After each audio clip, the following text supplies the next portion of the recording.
Muito bom Deus chegando ao final dela. E sabendo que Deus nos conduziu, nos livrou, nos abençoou pela sua bondade, pela sua misericórdia.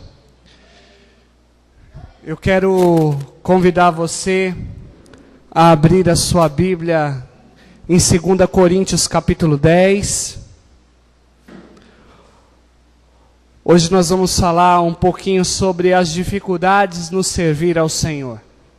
Você tem dificuldade em servir ao Senhor? Passa a luta?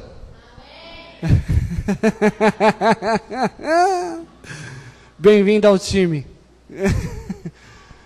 Você não está sozinho. Antes de você muita gente passou e depois de você muita gente passará. Então, mas o importante é a gente não desanimar. Quero, com a permissão do Espírito Santo de Deus, compartilhar algo que o Senhor tratou muito comigo essa semana. Foi uma semana para mim também muito difícil, mas Ebenezer, porque até aqui o Senhor ajudou. Glória a Deus. 2 Coríntios 10, versículo de número 4. Diz assim a palavra do Senhor: pois as armas da nossa guerra não são terrenas, mas poderosas em Deus para destruir fortalezas.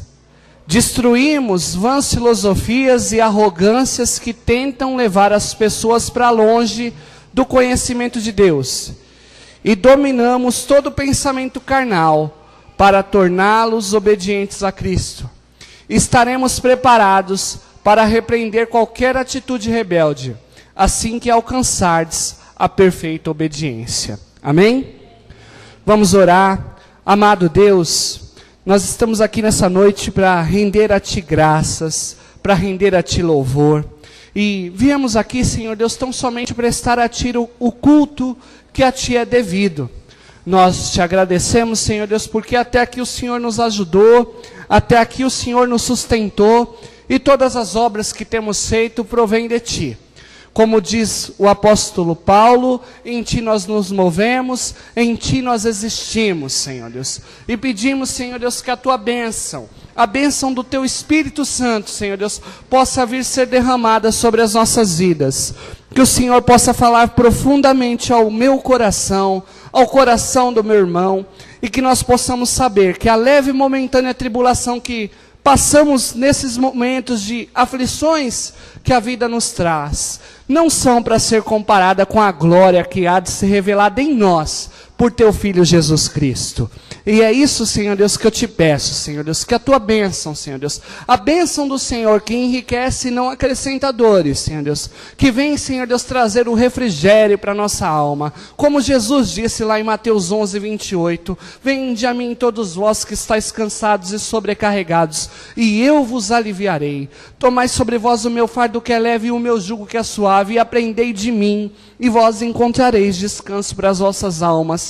Pai, nós queremos encontrar em Ti o descanso que necessitamos, Pai. E eu Te peço em nome de Jesus, que a Tua bênção, Senhor Deus, venha falar profundamente em nosso coração.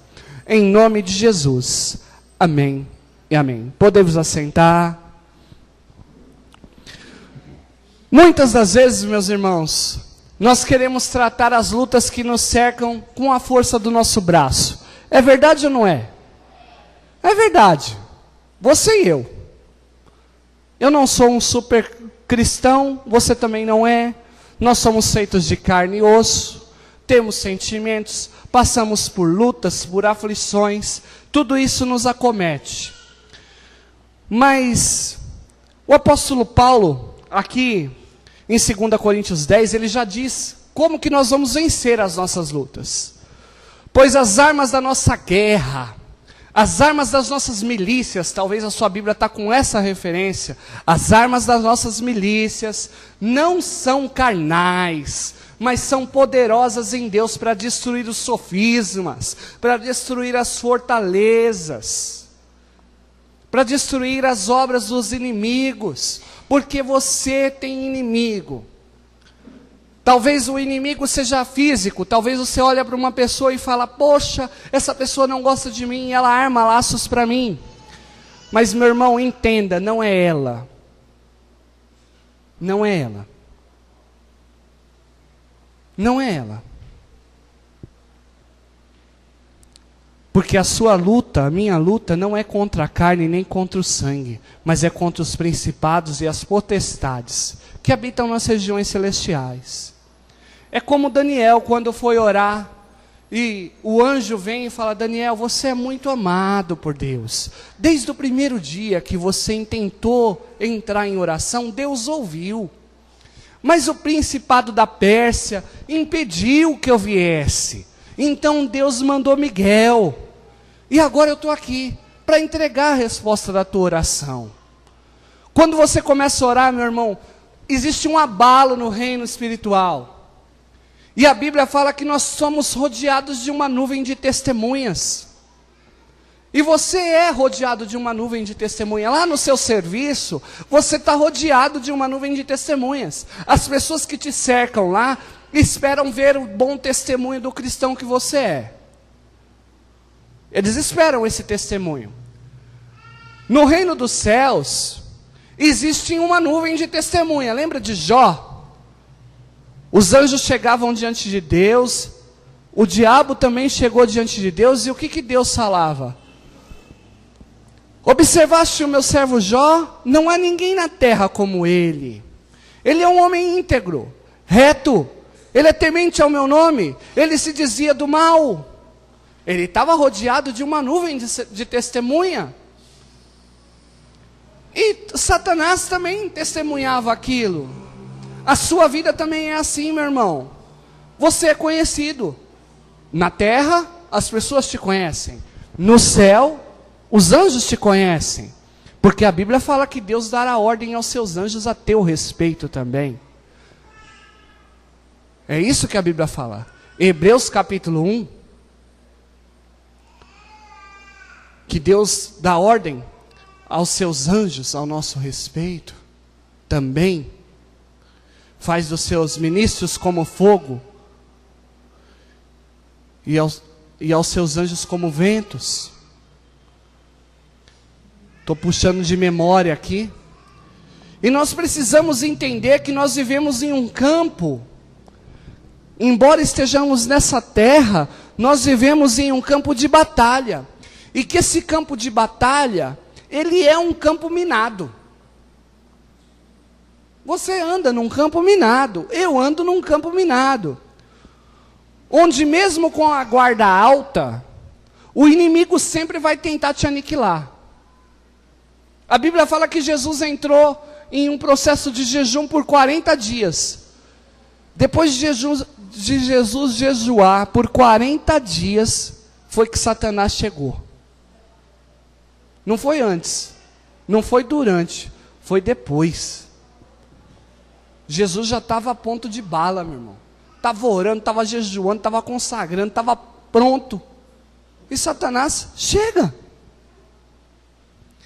E muitas das vezes você pode pensar, como que eu vou vencer esses inimigos? Como que eu vou vencer isso?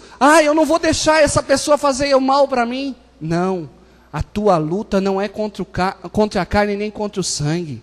A tua luta, você vai vencer com a palavra de Deus. É com ela. É segurando a espada do Espírito, que é a palavra de Deus. É embanhando o escudo da fé.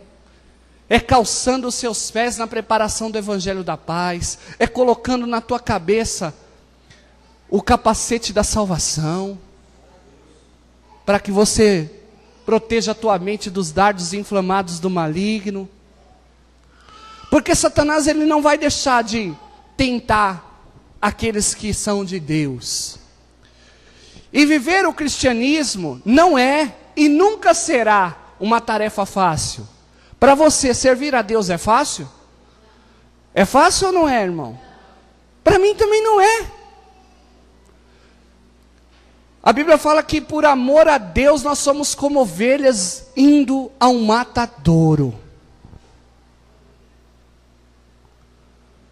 Você já viu sacrificar um boi?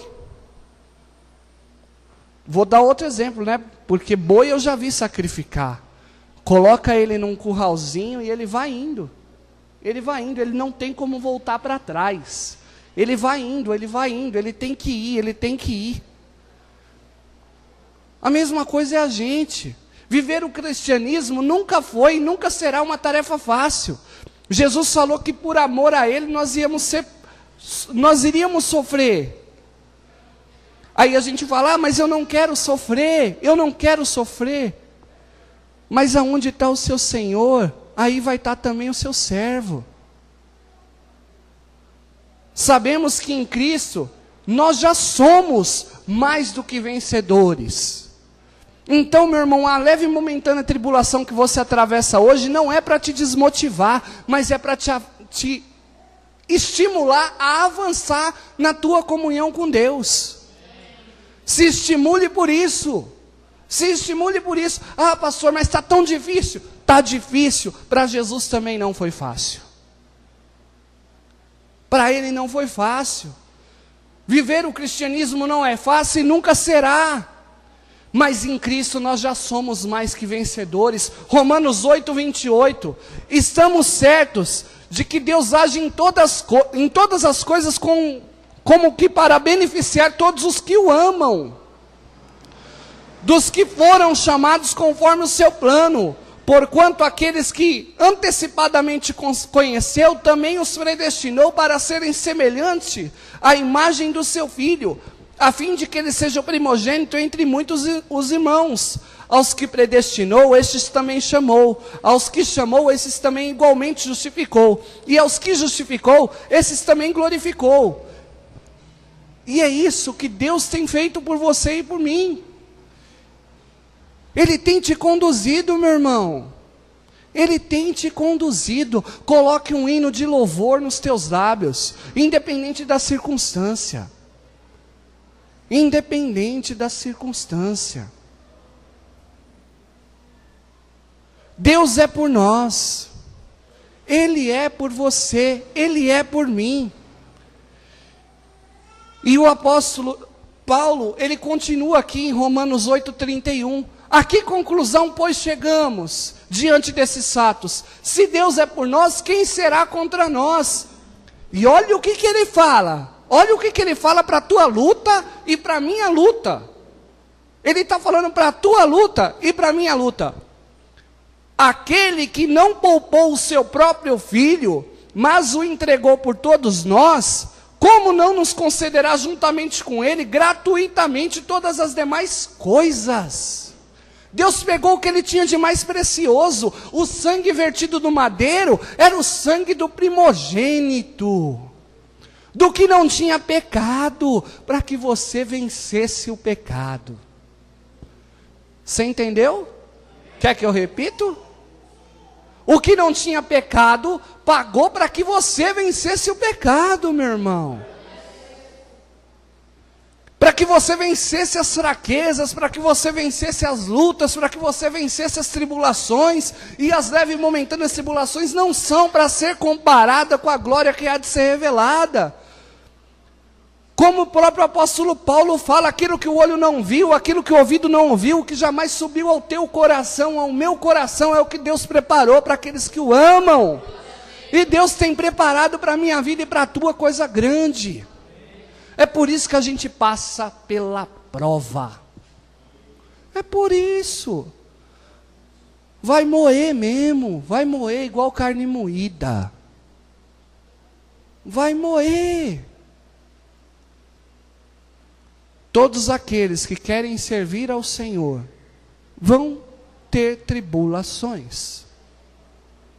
Vão ter tribulações. É bíblico. Deus entregará para nós, junto com Ele, todas as demais coisas. E aí ele conclui: quem poderá fazer alguma acusação sobre os escolhidos de Deus? É Deus quem os justifica. Quem os condenará? Foi Cristo quem morreu, e mais, Ele ressuscitará dentre os mortos, e está à direita de Deus, e também intercede por nosso favor. Quem nos separará do amor de Cristo? Será a tribulação? Será o seu problema? Será o meu problema? Será a nossa falta de dinheiro? Será a sua ansiedade? Ou a perseguição? Ou a fome? Ou a nudez? Ou o perigo? Ou a espada? Como está escrito, por amor de ti somos entregues à morte todos os dias, fomos considerados como ovelhas para o matadouro. Nada pode te separar do amor de Deus, que já foi manifesto em Cristo Jesus. João 3,16, porque Deus amou o mundo, de tal maneira que deu seu Filho unigênito, para que todo aquele que nele crê, não pereça, mas tenha a vida eterna. João 3,17, porque Cristo não veio ao mundo para condenar o mundo, mas para que o mundo fosse salvo por Ele. Não foi para isso que Ele não veio para condenar. E aí Paulo ainda continua, Romanos 8,37, contudo em todas as coisas somos mais do que vencedores por meio daquele que nos amou. Portanto estou seguro de que nem a morte, nem a vida, nem os anjos, nem os demônios, nem o presente, nem o futuro, nem quaisquer outros poderes, nem a altura, nem a profundidade, nem qualquer outra criatura, nos poderá nos afastar do amor de Deus que está em Cristo Jesus nosso Senhor. Nada pode te separar, meu irmão. Ah, as pessoas estão perseguindo, estão caluniando, estão falando, estão fazendo. A minha luta não é contra elas. Elas fazem, elas podem fazer, mas eu oro. E eu não oro para que Deus pese a mão nelas. Não, eu oro somente para que Deus as abençoe e me proteja. Entendeu? Ore para que Deus as abençoe e te proteja. É isso que se faz. Senhor, abençoa fulano e protege eu.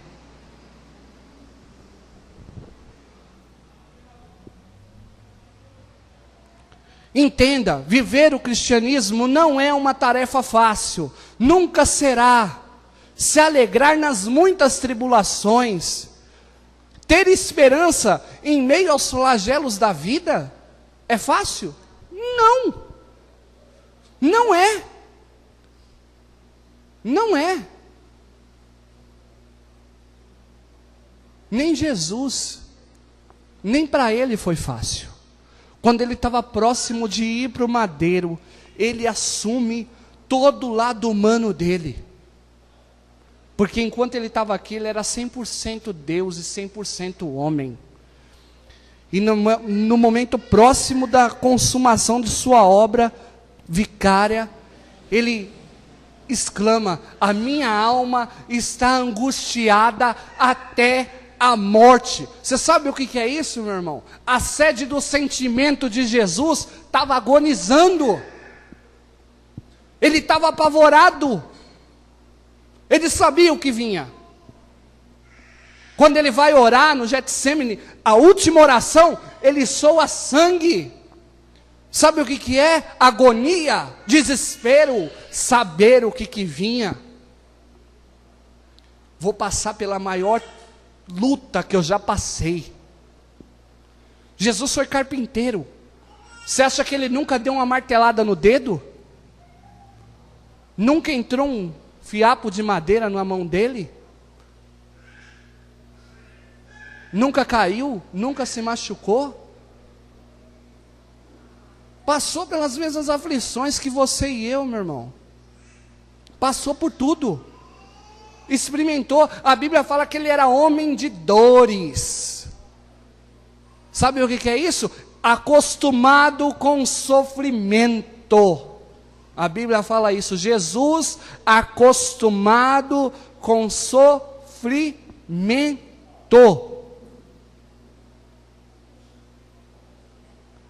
É que às vezes as pessoas olham para o Evangelho e não se atentam pro Evangelho. Viver o cristianismo nunca foi uma tarefa fácil. Mas vivendo como uma nova criatura em Cristo, você vai conseguir. Porque a partir desse momento, você não vai viver mais no curso natural desse mundo.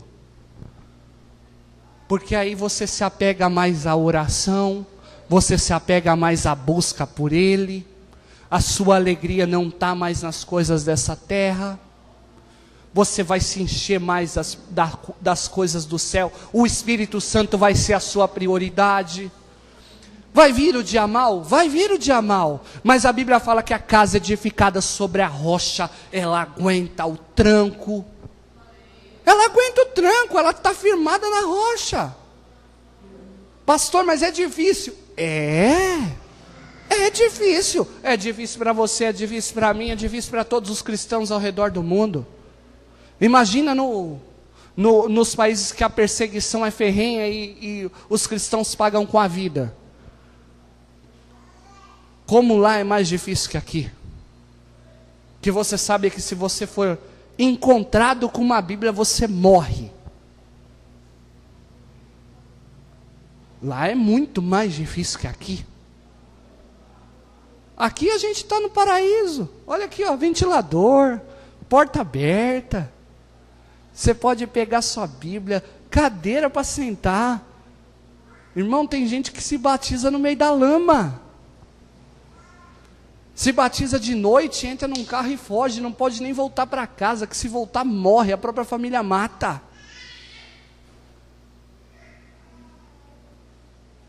Coreia do Norte, para entrar uma Bíblia, é só Jesus na causa. Não entra a Bíblia lá. Depois você dá uma pesquisada no que é a janela 1040, se você quiser, dá uma lida, janela 1040, o que é a janela 1040? Um pedaço do mundo que falar de Jesus, o quê? E se você acha a janela 1040 está muito distante, entra no fundo da Amazônia e vá falar de Jesus. Sabe o que eles acreditam que é Jesus? Um guaraná que vende no Maranhão.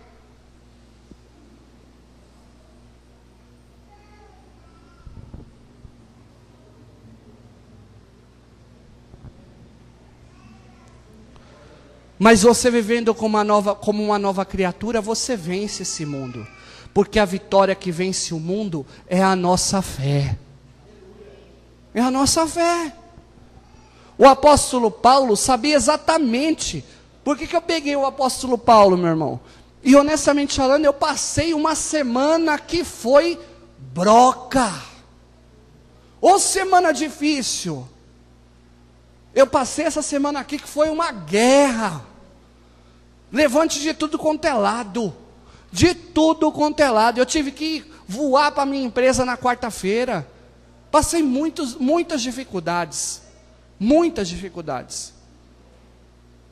Sem dever, mas eu tive que ir. O apóstolo Paulo sabia exatamente o que é o cristianismo na prática. Eu gosto muito de Paulo, porque Paulo ele padeceu. A Bíblia fala que quando ele ficou cego, Deus falou assim, ó, quando mandou ele para recuperar a visão, falou, ó, recebe ele, porque ele vai saber o que é padecer pelo meu nome.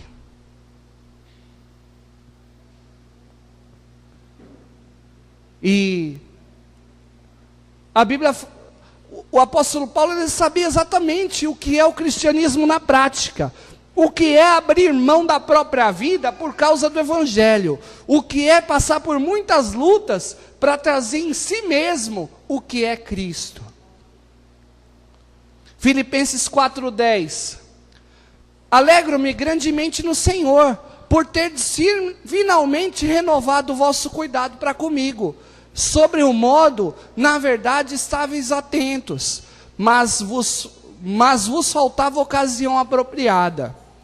Não vos declaro isso por estar necessitado, porquanto eu aprendi a viver satisfeito sobre toda e qualquer circunstância. Sei bem o que é passar necessidade, e sei o que é andar em fartura. Aprendi o mistério de viver feliz em todo lugar, em qualquer situação. esteja bem alimentado ou mesmo com fome, possuindo fartura ou passando privações. Tudo posso naquele que me fortalece. Olha o que ele está falando, eu estou experimentado para qualquer coisa. Eu estou pronto para qualquer coisa, o Evangelho já cuida de mim, Jesus está dentro de mim. É isso que ele está dizendo. E depois ele fala, lá em 2 Coríntios 4, versículo 6. Porquanto foi Deus quem ordenou, das trevas resplandeça a luz, pois Ele mesmo resplandeceu em nossos corações, para a iluminação do conhecimento da glória de Deus, na face de Cristo. O poder do servo vem de Deus. Olha o que ele está falando, o poder da tua vida, da minha vida, vem do Senhor, e Ele está resplandecendo no teu coração e no meu coração. É isso, meu irmão, das trevas que era a nossa vida, está resplandecendo a luz. E aí ele diz lá no versículo 7, temos, porém, esse tesouro em vasos de barro, para demonstrar que esse poder, que tudo excede, provém de Deus e não de nós mesmos. Versículo 8, sofremos pressões de todos os lados, contudo, não estamos arrasados. Ficamos perplexos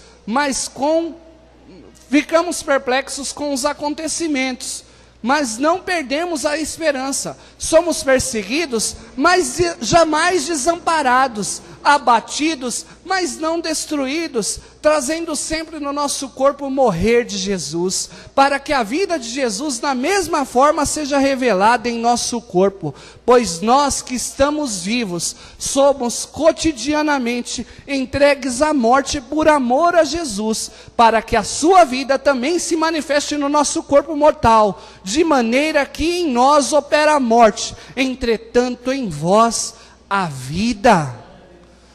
Glória a Deus, meu irmão, glória a Deus. Se na minha vida pode o Evangelho operar a morte, mas na vida de quem me ouve opera a vida.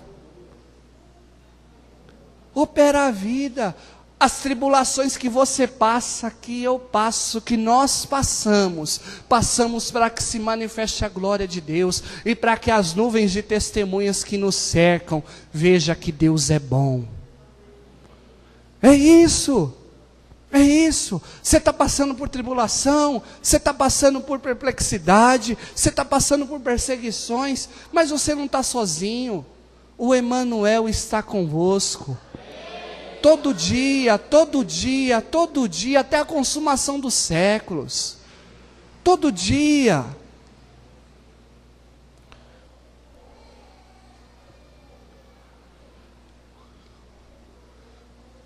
O apóstolo Paulo, ele vivia como quem esperava pelo favor do Senhor, e não preso por esse mundo.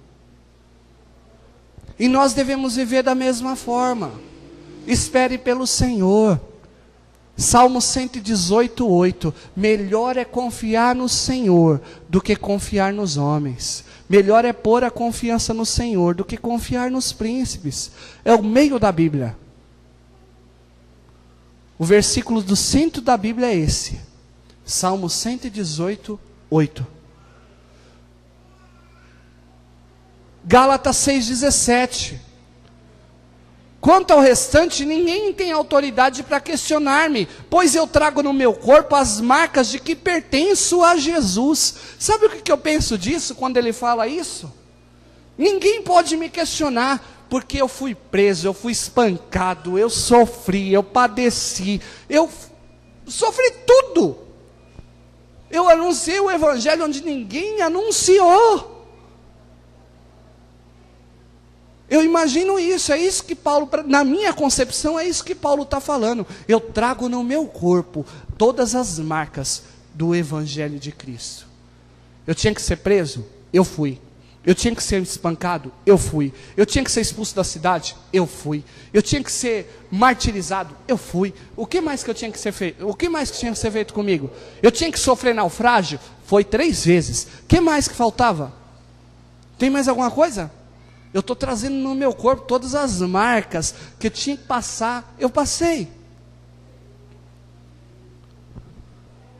E todo cristão genuíno, que vive o Evangelho, vai passar por tribulações, meu irmão. Você vai passar. E os seus olhos precisam estar no Senhor, e não nessa terra. O convite é, caminhe por fé, e não por vista. Esse é o convite. O justo viverá da fé, e se ele retroceder, a alma do Senhor não tem prazer nele. E quem te justifica é Deus. Ele já tem te justificado. Hebreus 11:1. Ora, a fé é a certeza de que havemos de receber o que esperamos, e a prova daquilo que não podemos ver. Eu tenho a certeza de que vou receber algo, mas eu não vejo. Eu tenho fé. Eu tenho fé. Eu posso ver algo. Eu creio em algo pela fé. Pela fé. A mesma coisa é você. Ah, mas eu não estou vendo. Eu não preciso ver. Eu tenho que crer. Eu tenho que viver. Eu tenho que caminhar na direção daquilo que eu creio. Daquilo que eu creio. A gente vai lá para a entrevista de emprego, a gente sai para trabalhar todo dia. Você tem certeza que você volta para casa? Não, mas é pela fé. Eu saio de manhã, em nome de Jesus, eu vou e eu vou voltar. É pela fé. Quando você vai lá para aquela nova entrevista de emprego, Senhor, em nome de Jesus, eu quero esse emprego. Senhor, abre a porta para mim, me abençoe. É pela fé. E Deus abre a porta que ninguém pode fechar, e quando Ele fecha a porta, ninguém pode abrir. Hebreus 11:6. Em verdade, sem fé é impossível agradar a Deus. Portanto, para qualquer pessoa que dele se aproxima, é indispensável crer que Ele é real e que recompensa todos os que se consagram a Ele. Sem fé é impossível agradá-lo. Você precisa crer que Ele existe. E tem que se consagrar a buscá-lo. Olha o versículo 7. Pela fé, Noé, quando devidamente orientado acerca dos acontecimentos que ainda não podiam ser vistos, movido por santo temor, construiu uma arca, a fim de salvar a sua família. Por intermédio da fé, ele condenou o mundo e tornou-se herdeiro da justiça que vem da fé. Imagina Noé. Noé ouve Deus. Noé, constrói uma arca, porque eu vou inundar a terra. Eu fico imaginando Noé falando, vai atrás das madeiras e começa, sozinho. O povo começa a olhar e fala, o que é isso, Noé?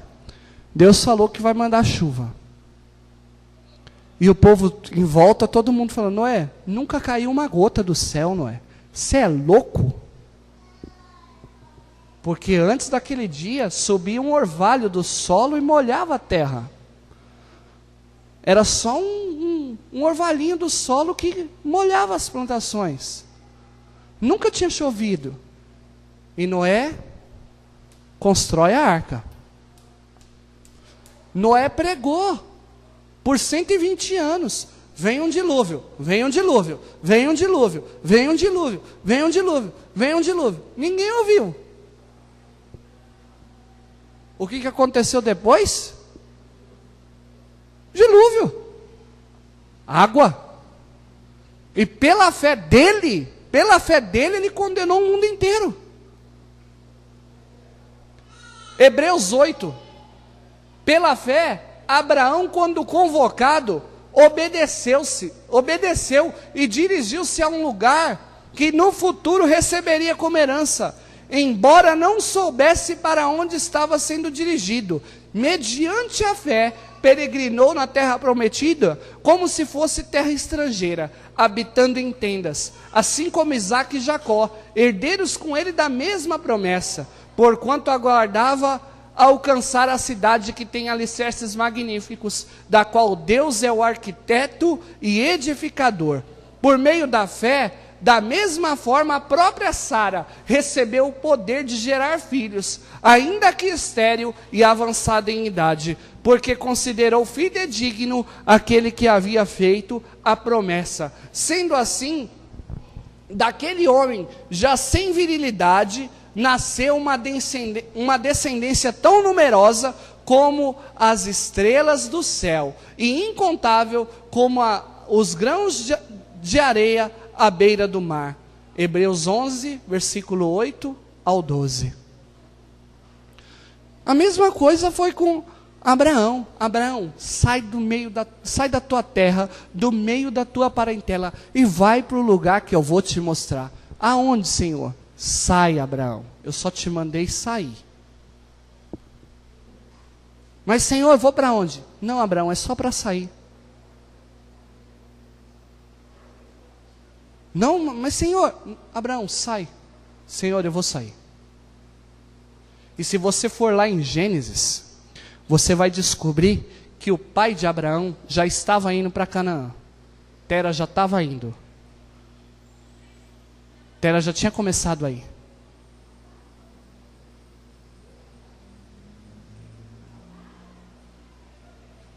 E depois disso, Deus vai transformando a vida de Abraão no meio do caminho. A gente anda por fé. E quando você começa a andar com Deus, no meio do caminho, Deus vai transformando a sua vida. Não é parado. A nossa vida com Deus é de fé em fé. É em constante movimentação. A vida de qualquer cristão verdadeiro é um verdadeiro campo de batalhas. E Jesus já disse que seria assim. João 16:33.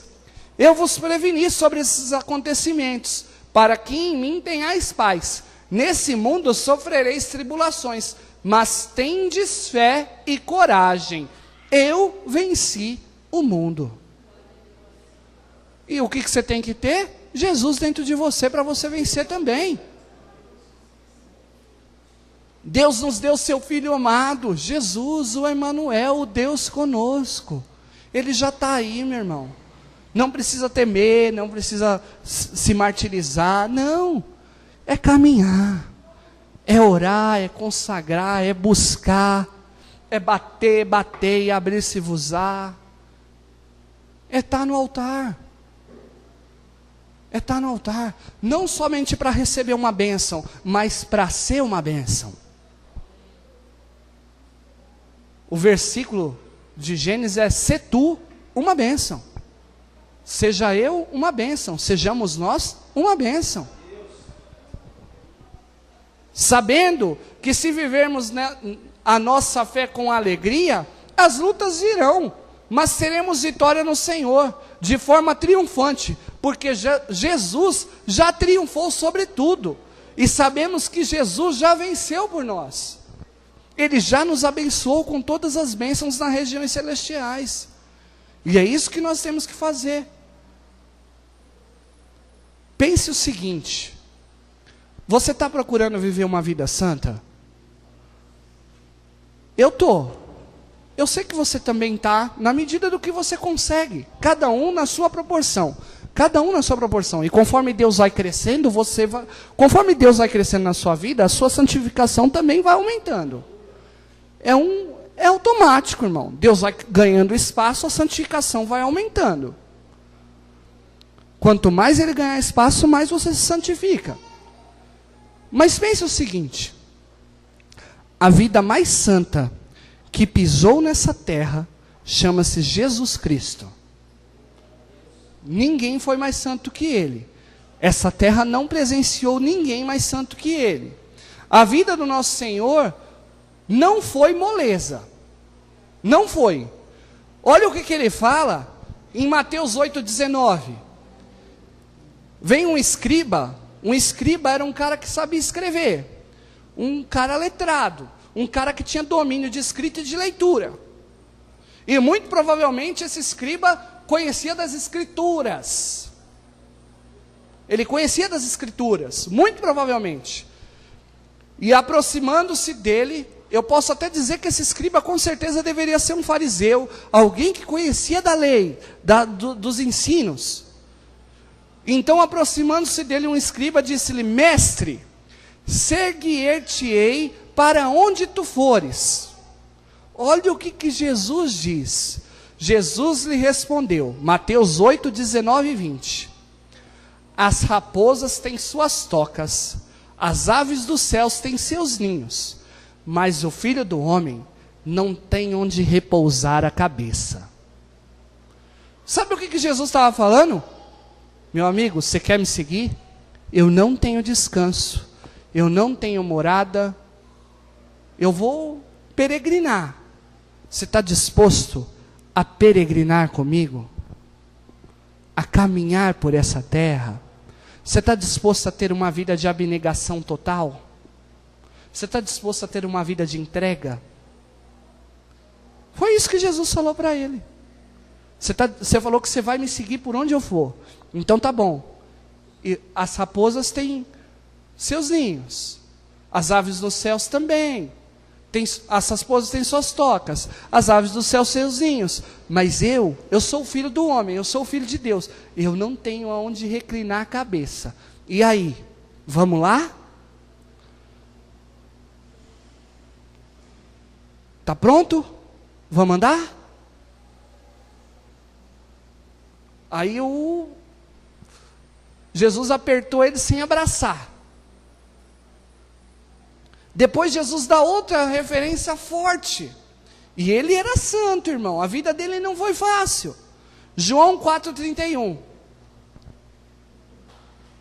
Enquanto isso, João 4,31 até o 38. Enquanto isso, os discípulos insistiam com ele: mestre, come. Mas ele lhes disse: tenho um alimento para comer que vós não conheceis. Então os discípulos disseram uns aos outros: será que alguém lhe trouxe algo para comer? E explicou-lhe Jesus: a minha comida consiste em fazer a vontade daquele que me enviou e consumar a sua obra. Não dizeis vós, ainda há 4 meses até a colheita? Eu, porém, vos afirmo: erguei os olhos e vede os campos, pois já estão brancos para a colheita. Aquele que ceifa recebe o seu salário e colhe o fruto para a vida eterna. Assim se alegram juntos o semeador e o ceifeiro. Dessa forma é verdadeiro ditado: um semeia e outro colhe. Eu vos enviei para ceifar o que não plantaste. Outros realizaram o cultivo, e vós usufruteis do labor deles, o Salvador do mundo. Sabe o que Jesus estava dizendo para eles? A minha comida que eu tenho para comer é salvar todos os perdidos que tem na terra. Eu não tenho outra comida para comer. Eu vim buscar e salvar perdido. E aí ele fala para os discípulos: vocês estão vendo, vocês estão falando que tem 4 meses para colheita, está na hora de colher. Eu estou dizendo para vocês que a seara já está toda pronta. Levanta os olhos, está tudo pronto. Sai colhendo, porque vocês não semearam na vida de ninguém. Vocês vão entrar, sabe aonde? Na seara que João Batista semeou. Porque João Batista ficou pregando lá sozinho: arrependei-vos, arrependei-vos, arrependei-vos, arrependei-vos. Vai lá e ganha aquelas almas. É isso que Jesus estava falando para eles. É isso, meu irmão. É que tem que ler o Evangelho e pá. Por isso que eu falo para você, quando você for ler, ora, fala assim: mostra esse negócio para mim, eu tenho que pegar o que está escrito aí, eu preciso entender o que é. Aí ele falou: vocês não semearam não, mas vocês vão entrar na colheita de todo mundo, tá? Todos os que vieram antes de vocês semearam, o campo está pronto. É só vocês ir lá e colher. Vão lá e colhe. O campo está pronto. Colhe o que os outros semeou. Eu vos enviei para ceifar o que não plantastes. Ninguém plantou. Vocês só vão colher. Colhe. Outros realizaram um cultivo. João Batista, os discípulos de João, esses aí se realizaram o cultivo. Vocês vão lá e colhem.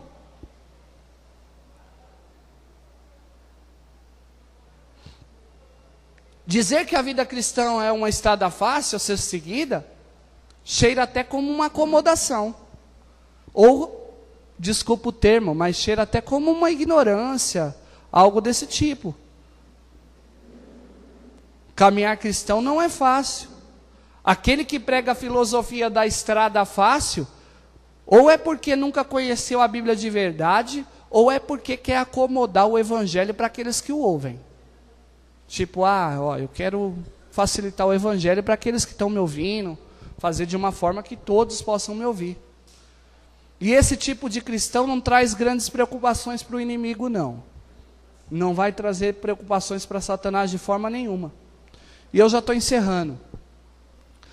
Se você acha o cristianismo fácil, talvez você possa pensar, pastor, mas viver o cristianismo é simples. É só eu amar o próximo, é só eu fazer isso, é fazer aquilo. Então eu vou te propor um desafio. E depois desse desafio, você responde para mim se é fácil ou se é difícil. Eu só preciso de um versículo para você me dizer se viver o cristianismo é fácil ou é difícil. Eu não preciso nem da Bíblia inteira, é só um versículo. Se você acha que ele é fácil, então experimente viver na prática cabal, o que diz Romanos 12, 20. Se o teu inimigo tiver fome, dá para ele de comer. Se ele tiver sede, dá para ele de beber. Porque se você agir assim, você amontoará brasas vivas sobre a cabeça dele. Jamais te entregue ao mal como vencido, mas vence o mal com o bem. Quando você se deparar com aquele cara que quer o teu mal, vai lá e faça o bem para ele. É fácil fazer isso, irmão? Se isso aí for fácil para você, então, meu irmão, você está pronto para fazer qualquer coisa. Se isso aí for fácil para você, eu vou falar para você, vamos abrir uma igreja para você amanhã. Tá pronto? Você consegue fazer isso? Então amanhã nós vamos arrumar um lugar aqui, vamos aqui uns 4 quilômetros para lá, e eu arrumo um ponto para você, você vai pregar o evangelho agora. Bora! Porque não é. Mas a gente tem que vencer o mal com o bem. A gente tem que lutar para conseguir. A gente tem que vencer. Precisamos de um progresso espiritual verdadeiro, de uma maturidade espiritual verdadeira. E isso eu até escrevi para vocês há talvez uma semana e meia atrás no WhatsApp. Mas isso só virá com obediência a Deus, uma busca constante a Ele, uma oração constante, um clamor e uma obediência constante, individual a Deus, uma vigilância individual e constante a Deus, um amor individual e constante a Deus. Precisamos rejeitar todas as distrações e declarar morte ao nosso interesse próprio, ao nosso egoísmo, à nossa autopiedade, ao nosso sentimento faccioso e ao nosso interesse próprio. Todas as fragilidades humanas devem ser substituídas pela plenitude do Espírito Santo. Tudo que você tem aí de você, as fragilidades que você tem que trocar e falar, Senhor, enche-me do teu Espírito. Eu quero ser cheio do Senhor. Eu preciso ser cheio do Senhor. Ele deve nos encher, inundar e transbordar o nosso ser, o nosso coração. E com esse sentimento e com esse enchimento, vai ser possível cumprir o propósito de Cristo para nós. Porque esse propósito Ele deu para você, Ele deu para mim, Ele deu para o cristão que se converte amanhã, Ele vai dar para o cristão que se converte daqui a um mês. Ele deu um propósito único, ide. Mas para a gente cumprir com excelência, porque é isso que eu espero de você, é isso que eu estou buscando de mim, buscando para mim, é a gente cumprir o ide excelente. Eu quero fazer um ID excelente. Um ID excelente. Senhor, precisamos fazer o ID excelente. Esse enchimento não é algo que acontece de uma vez por todas. Eu fui lá na igreja hoje, o culto foi uma bênção, senti a presença de Deus, os louvores foi maravilhoso, eu orei, foi glória, acabou. Semana que vem está tudo normal. Não. Esse enchimento não acontece de uma vez por todas. Esse enchimento ele é algo constante. Efésios 5,18. Não vos embriagueis com vinhos, que leva à devassidão, mas deixai-vos encher-vos pelo Espírito, falando entre vós com salmos, hinos e cânticos espirituais, cantando e louvando de coração ao Senhor, e cotidianamente dando graças por tudo a Deus Pai, em nome do nosso Senhor Jesus Cristo, sujeitando uns aos outros no amor e no temor de Cristo Jesus. Deixai-vos encher, continuidade. Você veio hoje, encheu, amanhã você está na tua casa, ora. Amanhã vem para a igreja, ora. Um estimula o outro, irmão. Vamos adorar, vamos louvar, vamos buscar. Precisamos. É um estimulando o outro, é um puxando o outro. O cordão de 3 dobras não se quebra facilmente. A gente precisa de amigos. E daqui uns dias eu vou pregar sobre isso. Dia 10. Dia 10 vem uma mensagem aí. Estou preparando.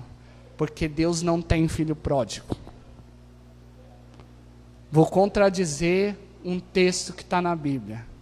A volta do filho pródigo. Mas você vai entender por que eu vou contradizer. Eu não vou contradizer. Eu vou mostrar para você que Jesus falou outra coisa ali. E que a gente pega e fala que foi um filho pródigo. Mas Jesus falou outra coisa lá. Daqui a pouco nós vamos entender. Você e eu precisamos ser continuamente cheios de toda a plenitude de Deus. E estimular uns aos outros nessa missão. O fluir do Espírito precisa fluir no seu coração e no meu coração. Você precisa estimular o seu irmão a buscar pelo Senhor. Eu preciso estimular a ele. E realmente, meu irmão, eu encerro agora. A estrada, ela não é fácil. Mas a glória de Deus nos conduz para a presença do Pai. E estamos caminhando e percorrendo pelo caminho que Jesus disse para nós percorrermos. Porque a porta é estreita, mas o céu é garantido pelo sangue do Cordeiro. A porta ela é estreita, ela não vai aumentar de tamanho. Mas se você percorrer ela, a salvação está garantida. Que Deus abençoe você. Se coloque de pé. Vamos orar.